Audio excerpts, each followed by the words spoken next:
સૂફી પરંપરા એ પ્રેમનો માર્ગ છે, ઇશ્કનો માર્ગ છે. અને ઇશ્કના બે માર્ગ દર્શાવ્યા છે, ઇશ્કે હકીકી અને ઇશ્કે મજાજી. ઇશ્કે હકીકી એટલે ઈશ્વરીય પ્રેમ, પ્રેમ લક્ષણા ભક્તિ. અને ઇશ્કે મજાજી એટલે માનવીય પ્રેમ. સૂફી પરંપરા ક્યારથી શરૂ થઈ એ બાબતે ઘણા મત પ્રવર્તે છે. એમાંથી એક મત એવો છે કે સૂફી પરંપરાની શરૂઆત ઈસવીસનની 8મી સદી પહેલા થઈ.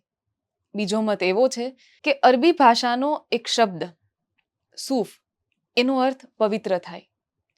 એક અન્ય મત મુજબ સૂફી એટલે પ્રેમનો સાધક.